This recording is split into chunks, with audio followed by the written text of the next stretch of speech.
부동산 정책론에서 이제 여러분들 우리가 제일 먼저 본 게 뭐냐면 시장 실패, 즉 효율성을 바로잡기 위해서 국가가 들어간다. 첫 번째 이야기를 한 거고요. 그 다음에 두 번째로는 뭐냐면 없는 사람들 도와주려고 형평성이라는 문제를 위하여 국가는 개입한다 라고 이야기를 한 거예요. 이때 그러면 구체적인 정책은 어떤 것인가? 그래서 구체적인 정책에 대한 문제가 적혀 있는 게 그게 46페이지에 있어요. 자, 46페이지에 보면 제일 먼저 뭐가 있냐면 여러분들 공법 배우죠. 공법에 보면은요, 여러분들 법이 8개의 기본 법이 존재해요. 법이 몇 개요? 8개의 기본법인데 여러분들 공법 시간에 거의 한 달 이상, 즉 반 이상을 어느 법만 배우고 국토의 계획 및 이용에 관한 법률, 국계법만 배우죠. 그죠? 그래요, 안 그래요? 몰라요? 예. 국계법을 제일 많이 배워. 그건 뭐냐? 토지 관련 법이에요. 그러면서 국계법의 기본적인 내용은 그거 아니야. 국가가 토지를 관리하기 위해서 여러 가지 정책들을 핀다. 그래가지고 지역지구제 나누고, 그죠? 그래서 지역은 어떻고, 지구는 어떻고, 그래서 여러분들 광역 계획이 있고요. 그 다음에 기본 계획이 수립되고, 그죠? 그것에 의해서 국토를 갖다가 효율적으로 관리를 한다는 거야. 그래서 뭐냐면 이런 거예요. 지역지구제라는 건 한마디로 감사합니다. 막 입맛이 도네요. 예, 한마디로 말해서 지역지구제라는 건 뭐냐면 이런 거예요. 기본은 뭐냐? 부의 외부 효과를 줄이려고 한다는 거예요. 뭐냐면 이런 거죠. 지역지구제, 이 지역에 이것저것 산지에 있게 되면 여기에 사람도 살고 상가도 있게 되고 여기에 공장도 있게 되고 여기에는 술집도 있게 되고, 술집도 좋은 술집 아니면 좀 식구금 술집 이런 것들이 같이 산지에 있게 되면, 이런 것들이 여러 개가 같이 몰려 있게 되면 이 동네 집값 제대로 나간다, 아니면 여기 집값 안 나간다. 그래서 이런 문제를 야기하는 건 이웃들을 서로 제대로 만나지 못했기 때문이라는 거예요. 즉 저절로 부의 외부 효과를 일으킨다는 거예요.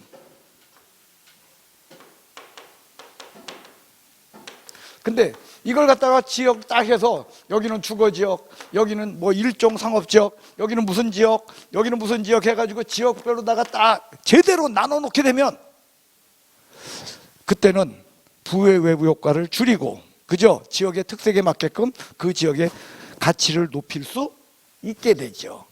그게 지역지구제의 특징이에요. 그래서 지역지구제 하면 여러분들이 머릿속에 제일 먼저 있어야 될 게 부의 외부 효과를 줄이고자 한다. 그래서 부의 외부 효과를 줄이게 되면 기본적으로 정의 외부 효과가 뒤따르게 되겠죠. 예, 그것이 여러분들 지역지구제의 특징이 되겠습니다. 그 다음에 자, 지역지구제에 보면은요, 거기에 보면 장점, 토지용의 뭐다? 그러죠. 국토의 계획 및 이용에 관한 법률. 그죠? 이게 바로 뭐냐면, 효율성 증진이다. 됐어요? 예, 근데 단점을 보세요.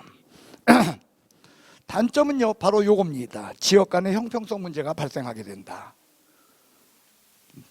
줄쳐놓으세요. 거기다가 지역 간의 형평성 문제, 거기다 쓰세요.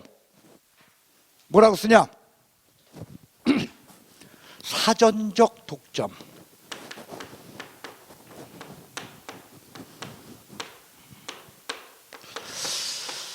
지역지구제의 단점의 가장 대표적인 건 사전적 독점 문제를 야기한다라는 것이 지역지구제의 문제예요. 그래서 여러분들 여기에서는요,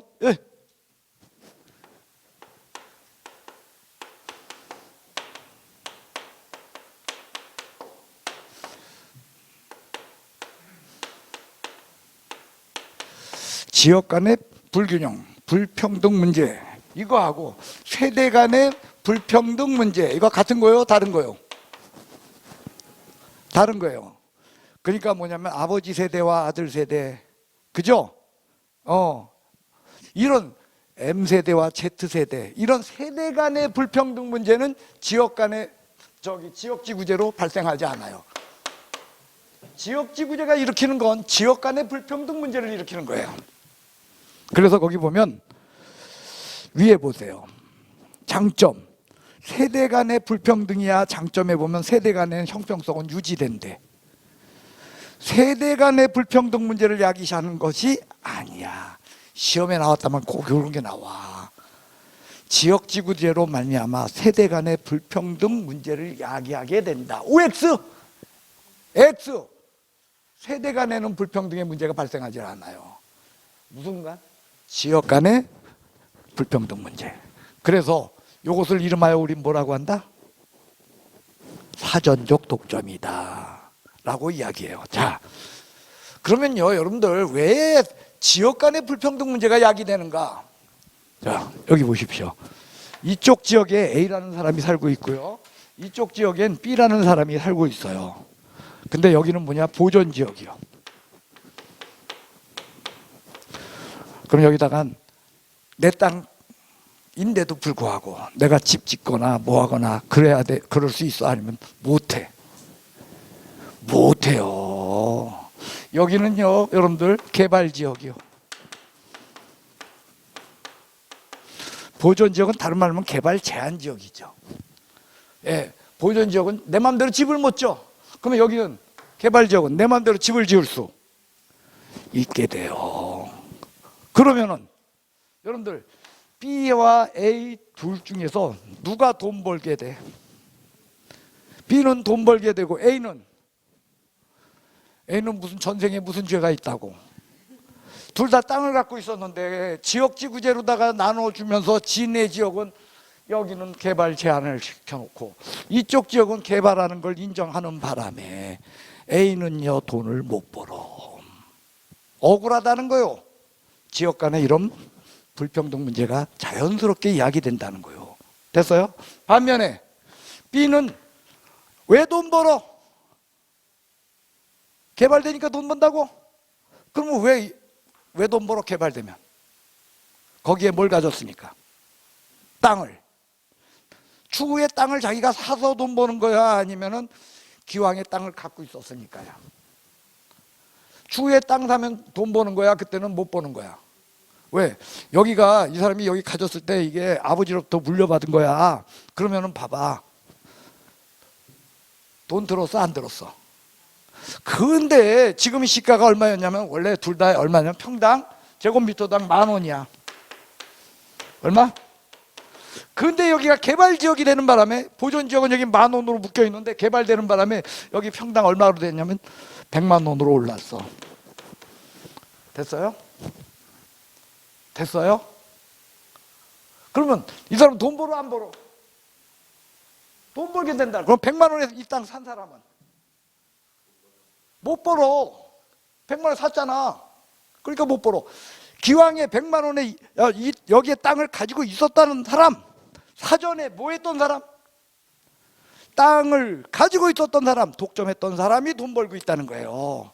지역지구제의 문제에 있어서는 여러분들 사전적 독점이라는 문제를 야기시킨다. 고개 드십시오. 지역지구제는 사후적 독점 문제를 야기한다. OX. X. 무슨 독점? 사전적 독점. 됐습니까? 예. 그래서 국가는 이 문제를 가만히 놔둔다 아니면 여기에 개입한다. 개입해요. 개입해가지고 어떻게 하냐?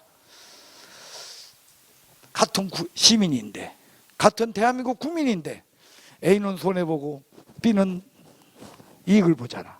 그러니까 B로부터 개발이익을 환수해요. 개발이익을 어떻게? 돈을 걷어들여. 그래가지고 누구한테 줘? A한테 보조금으로다가 주게 돼요. 이런 개발이익 환수 제도가 도입되게 돼요. 저는 사전적 독점 문제, 저것 때문에 그런 개발이익 환수 제도 문제가 있어요. 됐어요? 자, 고개 드십시오. 이때 그 개발이익을 국가가 개입해가지고 환수해야 된다, 아니면은 그냥 자기네들끼리 이 개발이익을 환수하는 것을 국가가 정책적으로 만들어 놓을 수도 있다. 국가가 정책적으로 만들어 놓을 수도 있어요. 그게 바로 뭐냐면 개발권 양도 제도예요. 무슨 제도?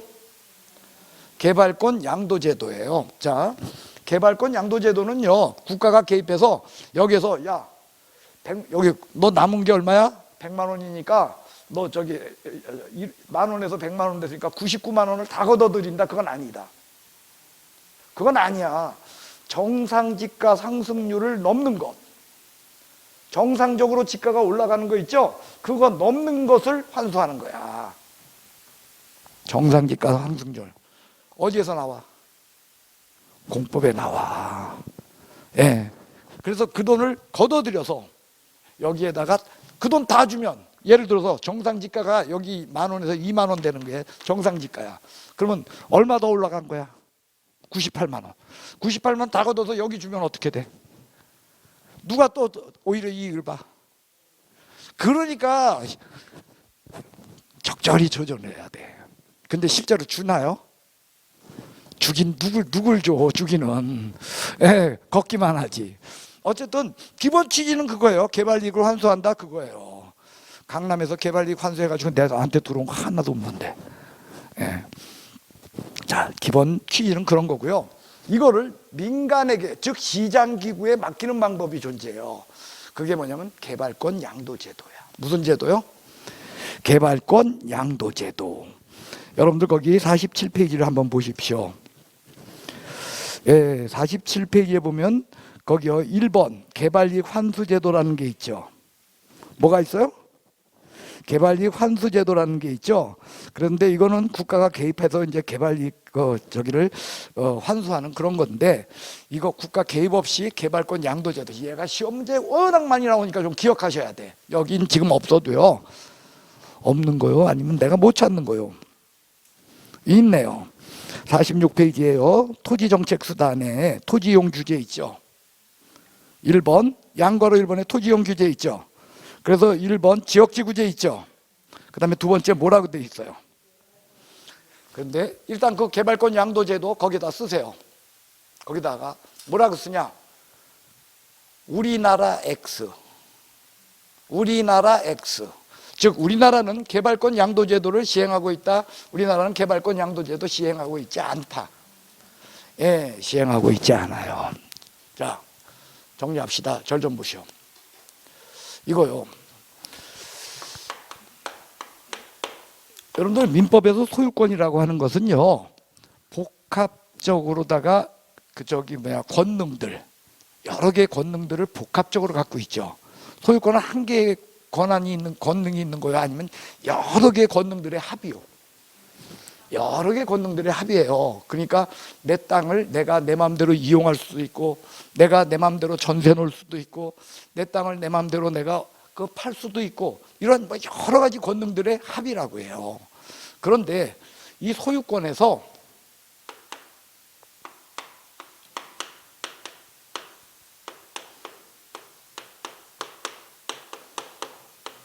개발권을 분리하는 거예요.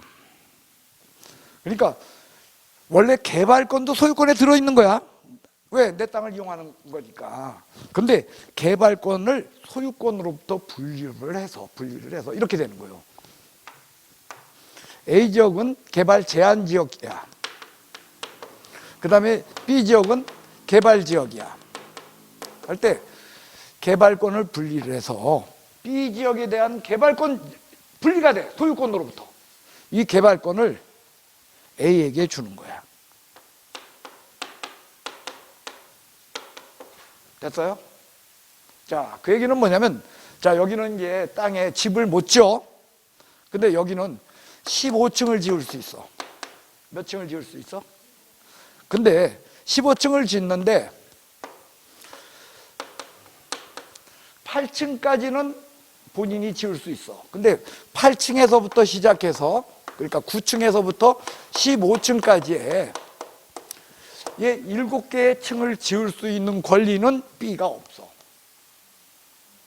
그러니까 이 9층 이상을 올려서 지으려면은 B는 내 땅임에도 불구하고 내가 그걸 개발할 수 있는 권리가 있다 없다? 그 개발권을 누구에게 주었다? A에게 주었어. 그러니까 결국 A한테 그걸 짓기 위해서 A한테 어떻게 해야 돼? 그 개발권을 사와야 돼. A한테 개발권을 돈 주고 사가지고 여기다 집 짓는 거야. 됐어요? 그렇게 되면은 국가가 여기요, 이 사람의 옛날 아까처럼 개발 이익을 환수해가지고 여기다 주는 그것을 국가가 개입 안 하고도 직접 자기네들끼리 사적 자치에 의해서 어떻게 해결이 되잖아. 그러니까 A한테는 개발권을 그냥 줬을까요? 쿠폰같이 이제 증서로 줬을까? 증서로 준 거야. 그러면 그 증서를 갖다가 A는 어떻게 한다? B에게 팔아. 그게 개발권 양도라는 거야. 그래가지고 15층을 A가 올리는 거야. 이게 뭐다? 개발권 양도 제도로. 그러니까 거기에는 국가가 돈을 걷어서 돈을 주고 뭐 이런 국가의 개입이 필요하다. 국가 개입 없이 사적으로 처리하고 있다. 사적으로. 자, 시험 문제는 이거요. 개발권 양도 제도는 개발 제한 지역 주민에게 준다. 개발 지역 주민에게 준다. 개발 제한 지역 주민에게 준다는 거예요. 그러면 개발 제한 지역 주민은 개발 지역 주민에게 그 개발권을 어떻게 할 수 있다? 팔 수 있다. 그게 뭐야? 양도야. 그런데 얘가 돈 좀 있어. 뭐가 있어? 돈 좀 있어. 그럴 적에는 자신의 개발권을 이용해서 자기가 직접 행사를 해서 여기에 9층부터 15층까지 자기가 지을 수도 있다, 아니면 없다. 지을 수 있다, 없다? 있다. 정답이에요. 개발권은 양도만 할 수 있는 것이 아니라 뭐 할 수도 있다? 직접 사용할 수도 있다. 정리합시다. 개발권 양도 제도는요, 우리나라에서 시행하고 있다, 우리나라에서 시행 못한다. 우리나라에서 왜 시행 못할까요? 우리나라는 어차피 다 개발돼. 그죠? 대한민국이 앞으로 개발 안 될 땅이 어디 있어? 지금 당장 개발 안 되고 있다고 해도 앞으로 이 지역, 제한지역, 영원히 제한지역일까? 언젠가는 그린벨트 풀릴까? 그죠? 그린벨트 풀려, 언젠가는. 그죠? 그러면 여기서 돈 받아 먹고 나중에 풀리면 이중으로 혜택 받잖아. 그래서 우리나라에서는 실제로 저 제도를 시행 못해요. 그러니까 개발권 양도 제도가 분명히 시행되려면 법규가 약할 적에 시행된다, 제한에 대한 법규가 강할 적에 시행이 가능하다. 그게 답이야 또.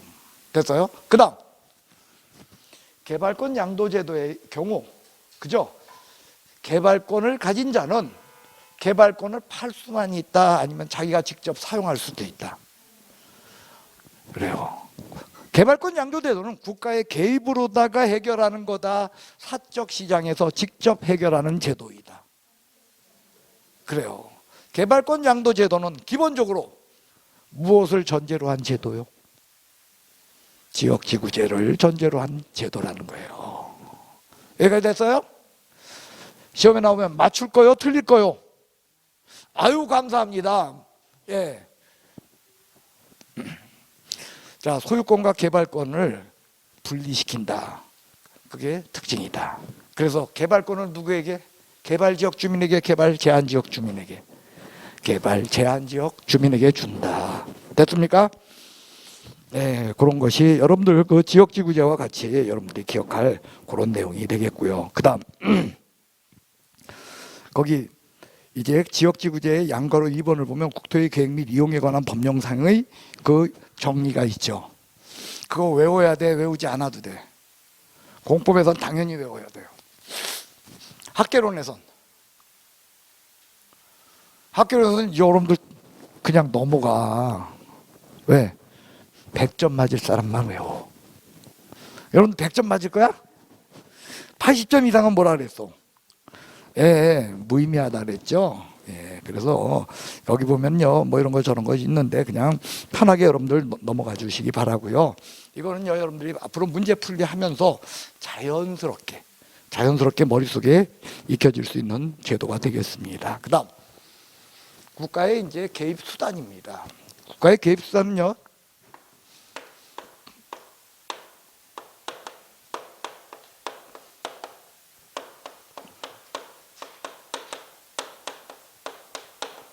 직접 개입과 간접 개입으로 노네요.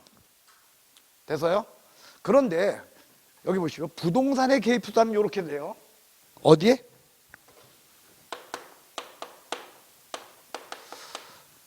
근데 토지의 개입 수단은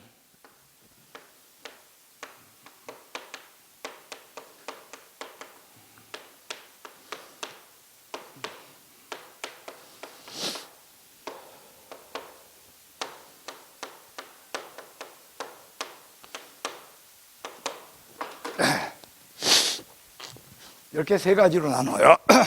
그러니까 직접 개입, 간접 개입 외에 토지의 경우에는 모두 더 있다? 토지용 규제 제도가 별도로 존재하고 있다는 거예요. 됐어요? 그래서 일단요, 직접 개입과 간접 개입이 시험 문제야.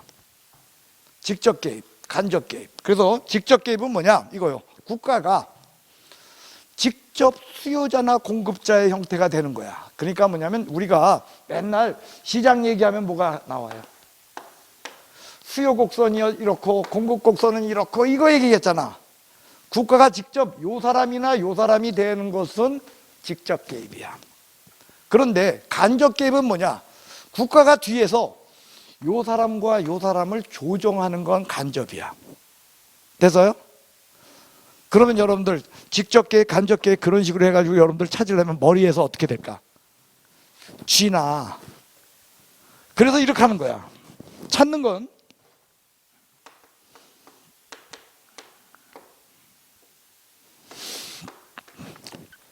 국가가 실물, 즉 뭐냐? 부동산으로 직접 뛰어들면 뭐야? 직접 개입이야. 근데 돈으로 조정하면 간접이야. 뭐 갖고 하면? 돈 갖고 하는 건 간접이고요.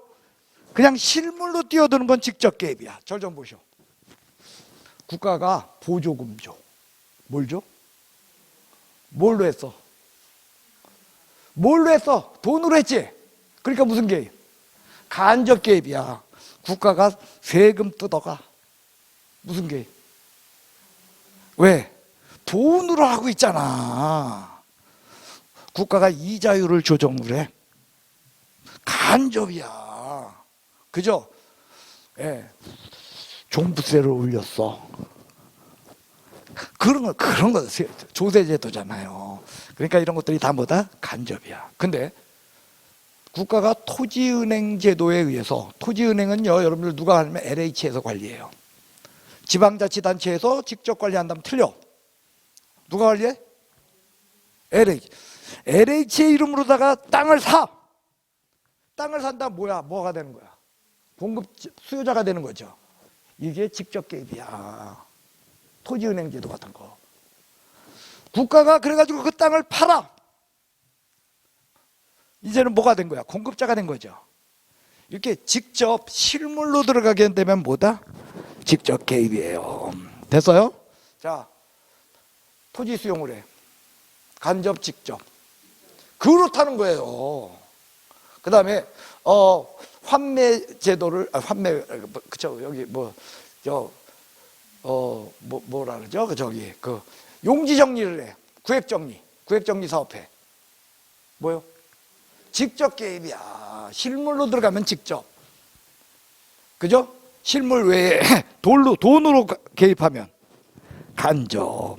자, DTI, LTV를 조정해. DTI, LTV가 뭔지 모르죠? 이런 거요. 여러분들 아파트가 5억이야. 얼마? 대출을 3억까지 받을 수 있다. 대출을 4억까지 받을 수 있다. 그런 조건이 있어요. 그게 뭐냐면은 LTV를 조절하는 거예요. 그래서 LTV가 80%야. 그러면 5억짜리 집 갖고서 대출을 얼마까지 받을 수 있다? 582. 그거야. 4억이다. 됐어요? 근데 60%로 낮췄어. 그럼 대출 얼마 받을 수 있어? 3억. 5억짜리. 5, 6? 30. 3억이 되는 거예요. 그게 LTV예요. LTV는 이처럼요, 부동산이라고 하는 그 실물을 갖고서 LTV를 조절한다면 DTI는 뭐냐? 소득 갖고 작용하는 거예요. DTI. 그건 뭐냐면 이런 거예요. 여러분들의 연봉이 5천이야. 그럴 적에 연봉이 5천일 적에 DTI를 60%를 작용한다 하면 여러분들은 뭐냐? 5천에 60%면 3천만 원이죠. 즉 뭐냐? 2천만 원은 먹고 사는데 세상 없어도 쓰고 3천만 원만 빚 갚는 데 써야 돼. 1년 동안 3천만 원만 빚 갚는 데 써라 그 뜻이야. 그러니까 여러분들은 3천만 원을 1년 동안에 빚 갚는 데 쓸 수 있을 정도의 돈을 부동산을 담보로 해서 돈을 빌릴 수 있다는 거죠. 그런 내용이 여러분들 거기 내용으로서 한마디로 돈 갖고 조절하는 거야. 그래서 LTV, DTI 조절 이런 것들은 다 뭐다? 뭐의 문제다? 직접 개입이에요. 근데 헷갈리는 게 있어요. 헷갈리는 건 뭐냐면요. 국가가 임대주택의 경우 이렇게 여기요. 임대료 규제를 해요. 또는 분양권의 경우 분양가 상한제를 써요. 이런 거. 이게 직접 개입인지 간접 개입인지 되게 헷갈려 이거는. 그래서 이건 외워줘야 돼. 임대료 규제 정책, 다른 말로 하면 상한가 규제 정책이에요. 분양가 규제 정책, 얘도 상한가 규제 정책이에요. 상한가 규제 정책은 가격 정책 아니야. 무슨 정책이다? 직접 개입이에요. 거기 보세요. 상한가 규제, 직접 개입이다. 여러분들 거기 2번 토지 정책 수단에 양괄호 2번 있죠? 2번에 보시면은요, 여러분들 임대료 규제, 분양가 규제 있죠? 그죠?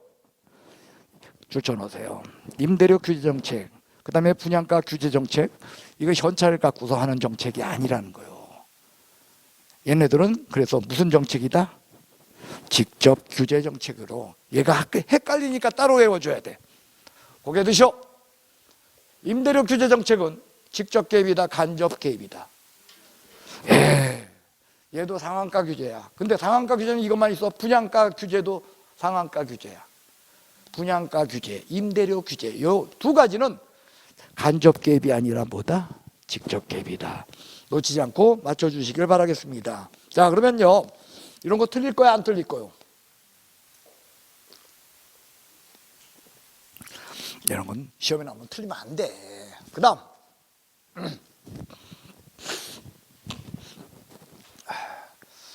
자, 토지이용 규제에 관한 이야기를 여러분들하고 좀 해보려고 하는데요. 요거요.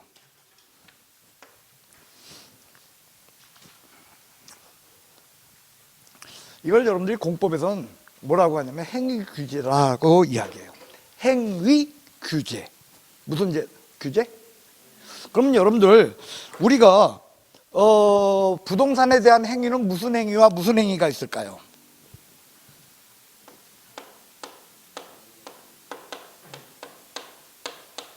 그죠?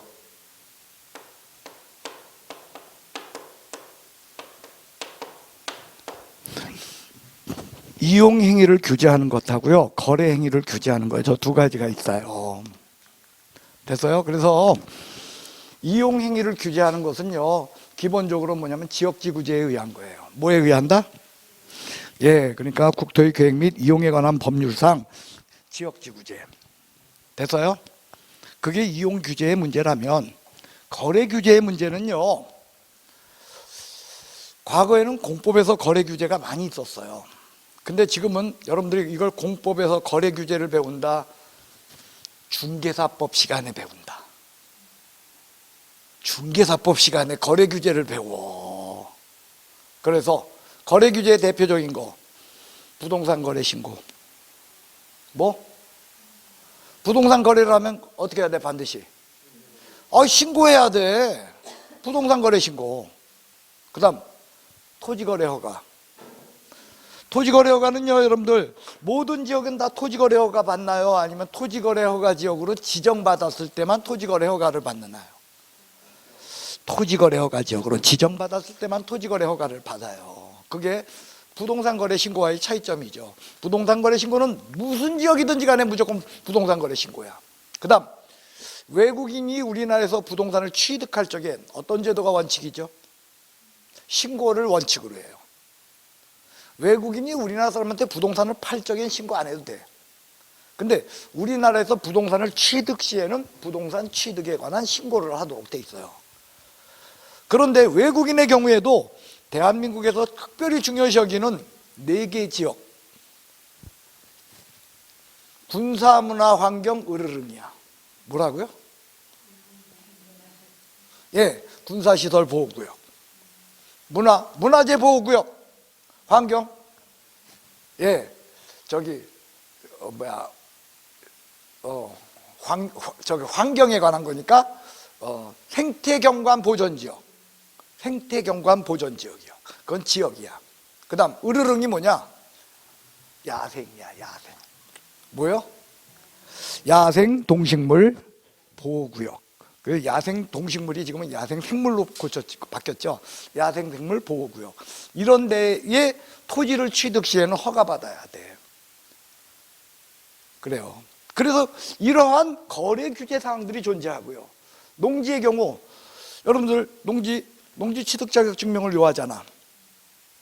그 농지 취득 자격 증명 뭐요? 거래 규제는 거야, 그것도.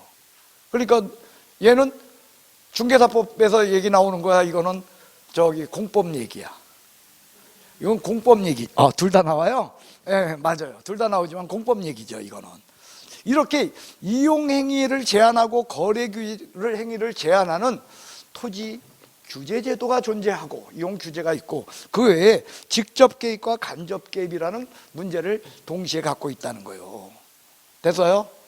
그래서 국가의 토지 정책은 기본적으로 이렇게 3가지로 되어 있고, 여러분들은 시험 문제는 이 부분보다는 여기에 대한 것은 이걸로 그냥 구별하는 게 제일 많아. 제일. 어떤 거는 직접 개입이고 어떤 건 간접 개입인다. 나왔을 때 맞출 수 있어야 돼. 자, DTI 직접 간접. 감사합니다. 이자율, 세금, 그래요. 근데 보조금, 그래요. 그런데 토지은행제도, 그렇습니다. 그래서요, 이런 식으로 여러분들이 찾아줄 수 있어야 돼. 감사합니다. 자, 그 다음에요, 여러분들 거기 47페이지에 보면, 거기 보면 각종 부동산 정책줄 쭉 적혀 있죠. 쭉 적혀 있는데 그거 외워야 돼? 외우지 않아도 돼? 그거 외우지 않아도 돼. 일단요, 실제로는 제가 조금씩 맛은 보여줬어요. 맛은 보여줬는데요, 제일 먼저 보시면은요, 개발이익 환수제도 아까 했어 안 했어? 그래서 어느 거 넘어서는 거 국가가 거저간대. 그거 적혀 있잖아. 정상지가 상승분 초과하는 걸, 그걸 갖고 가는 거야. 정상지가 상승분 공법에서 나온다. 그렇게 이야기했어요. 됐어요? 예. 그 다음에요, 토지 적성평가제도 있죠. 그 토지 적성평가제도 보게 드셔. 과거에는요, 공무원이 앉아가지고 지역지구를 논할 때 공무원이 앉아가지고 그냥 선 그면 됐어. 그래서 여기는 무슨 지역, 여기는 무슨 지역. 그래서 재수 좋으면 개발지역이 되고 재수 나쁘면 보존지역이 되는 거야. 공무원이 앉아서 선거 때니까 그냥. 그리고 도로가 어떻게 날지 공무원이 앉아서 했다니까. 근데 저게 있잖아요, 아까도 봤지만 누구는 개발 제한돼서 손해보고 누구는 개발돼서 이익을 보고 어마어마하게 차이가 난다는 거야. 그죠? 선 하나가 어디로 거지냐에 따라서. 그래서 그렇게 하지 말고 토지의 성격에 맞게끔 잘 들여다보고 하자는 거예요. 그러니까 잘 들여다본다는 건 공무원이 앉아서 그냥 하는 거야, 아니면 합리적으로 조정해야 돼. 합리적으로 공청회도 열고, 그 다음에 어떤 것이 가장 바람직한가 가서 직접 보고, 그리고 나서 조절하자는 거야. 그게 토지 무슨 평가? 적성평가 제도예요. 토지의 특징에 맞게끔 합리적으로. 거기 합리적 그런 거 적혀 있어? 합리적 이거 나오면 무조건 뭐 찾으면 돼. 적성평가. 그 다음에 여러분들 부동산 거래 신고제도 했죠. 아까 얘기만 했어. 그 다음에 토지 선매제도. 자, 여러분들 토지 선매제도는요, 어디에 있는 거냐면 토지거래 허가랑 연결돼요. 뭐랑 연결돼? 토지거래 허가랑 연결되는 걸로. 자, 절 좀 보시오. 읽어요.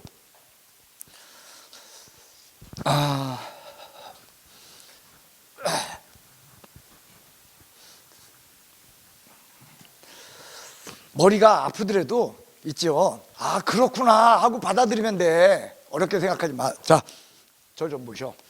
이 동네 땅이 지가가 급격히 상승하고 있어요. 그 다음에 그러한 우려가 있어. 지가 상승 또는 그러한 우려가 있어. 그러면 지가가 왜 오를까요? 지가가 오르는 이유가 뭘까?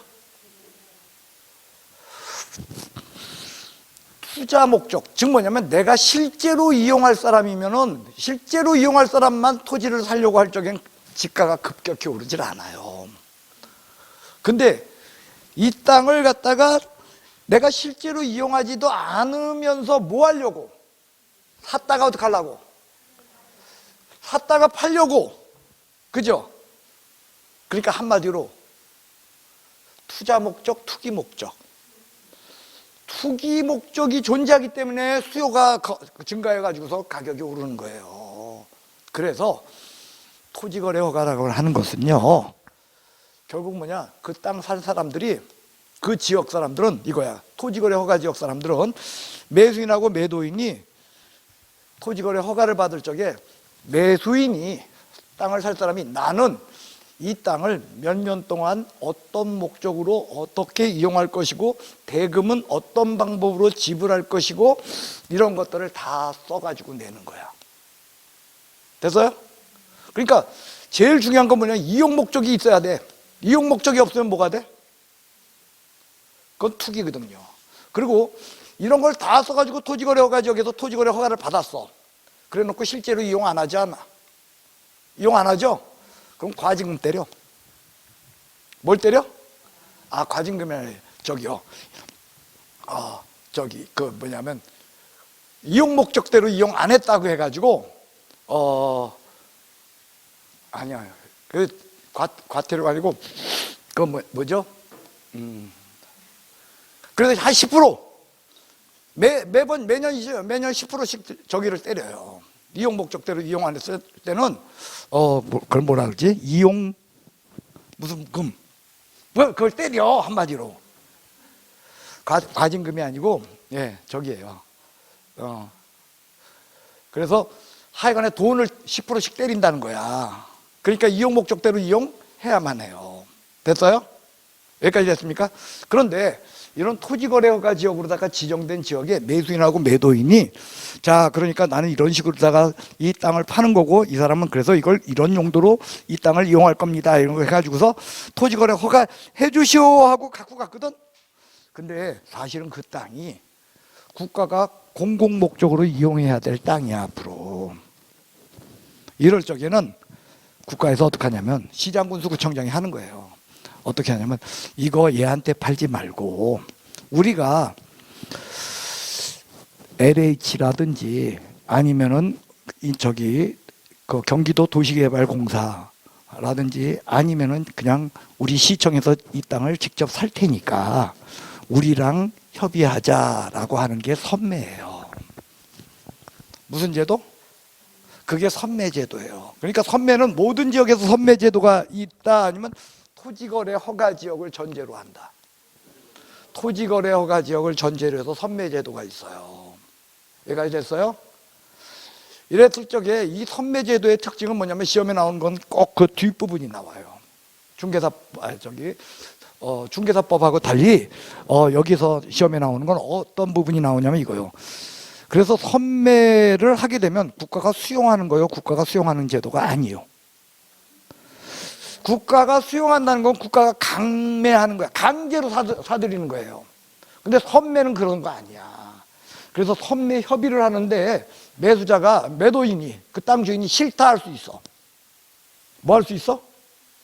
싫다. 그게 바로 뭐냐면 선매 협의가 불발됐다, 그렇게 얘기해요. 선매 협의가 이루어진 거야, 이루어지지 않은 거야? 이루어지지 않았을 적에 그러면 국가가 수용한다, 아니면 그때는 토지거래 허가 불허가 처분을 다시 내린다.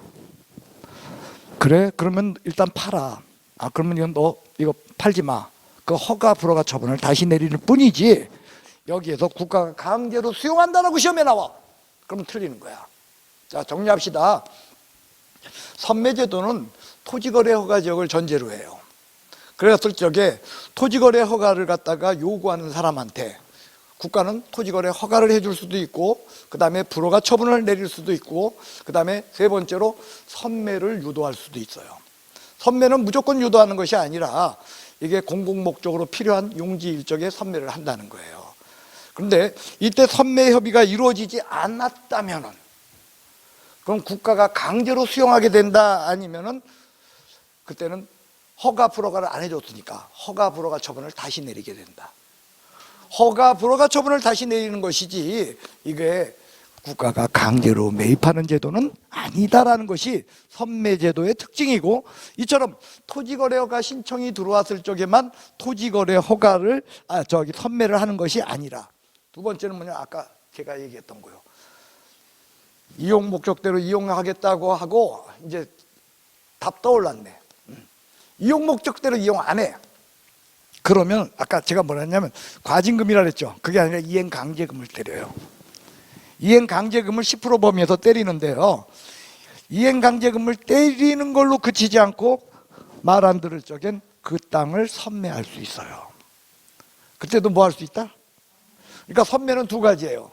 토지거래 허가 신청이 들어왔을 적에 공공목적일 적에 선매할 수도 있고, 두 번째는 이용 목적대로 이용하지 않았을 적에 선매. 그래서 선매는 뭘 전제로 한다? 토지거래 허가 지역을 전제로 해요. 그래서 거기 보면은 여러분들 그냥 읽으면 그러니까 무슨 말인지 하나도 몰라. 토지거래 계약에 관한 뭐가 있는 경우라고 돼 있어. 허가 신청. 여러분들 우리가 토지거래 허가 지역이 아니면 토지거래 허가 신청 들어가 안 들어가? 안 들어가. 토지거래 허가 지역 아니면 무슨 토지거래 허가 신청을 해.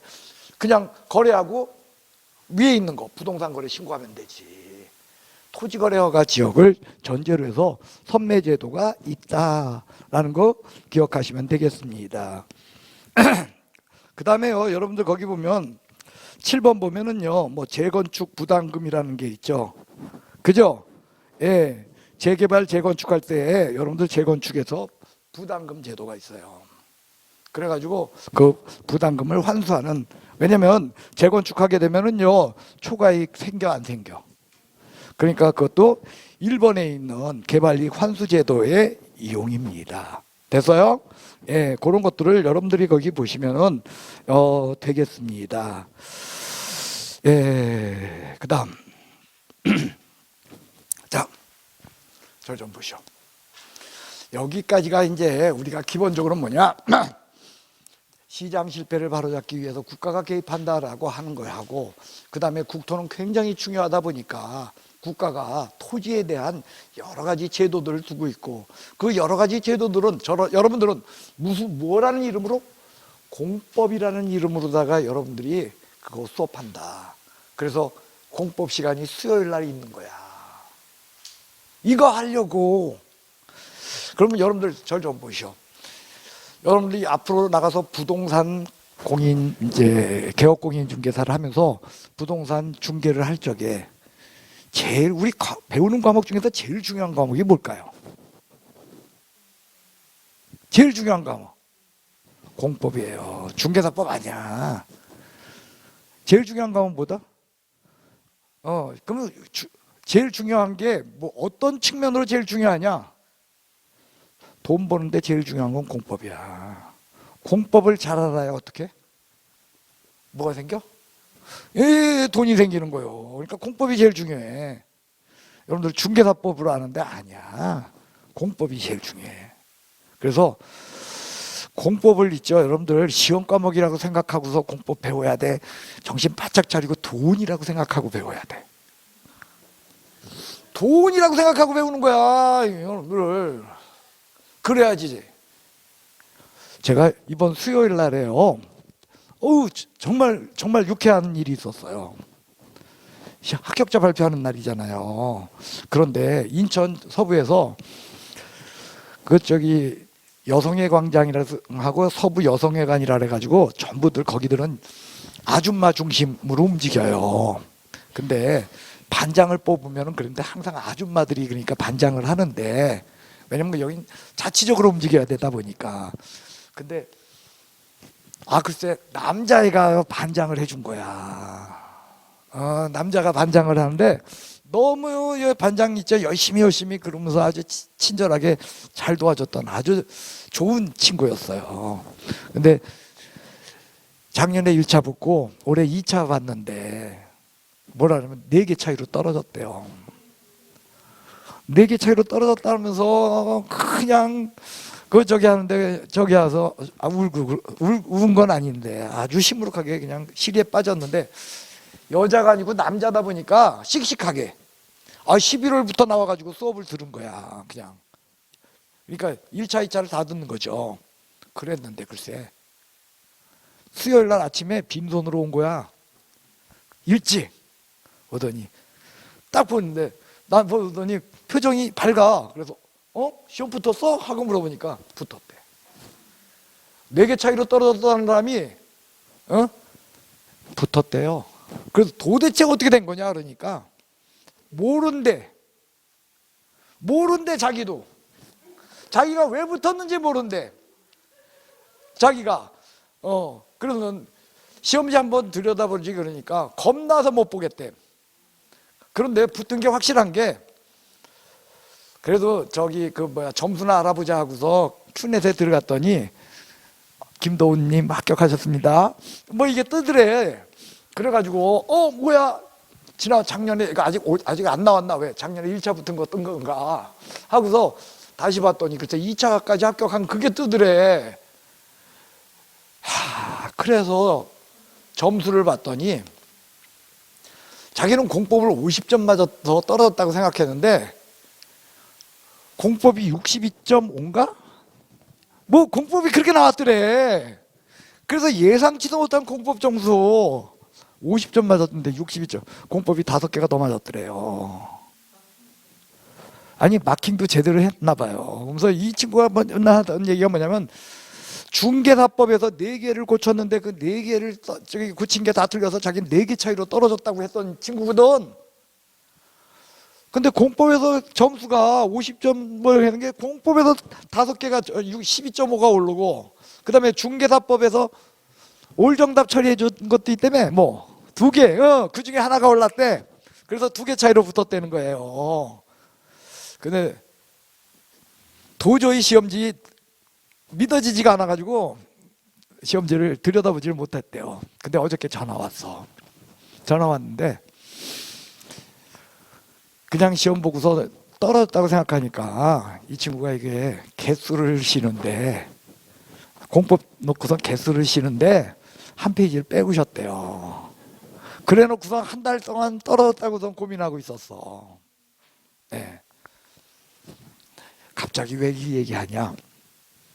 이 친구가 있죠. 내가 항상 그 친구한테 한 얘기가 공법 교수하고 친하게 지내라였어요. 왜? 앞으로 네가 사회생활하면서도 공법 교수한테 잘 보여야 된다. 여러분들 다른 교수님들 전화번호 다 몰라도 돼. 하지만 박종철 교수 전화번호만큼은 갖고 있어야 돼. 왜? 뭔 일 있으면 어떻게 하면 돼?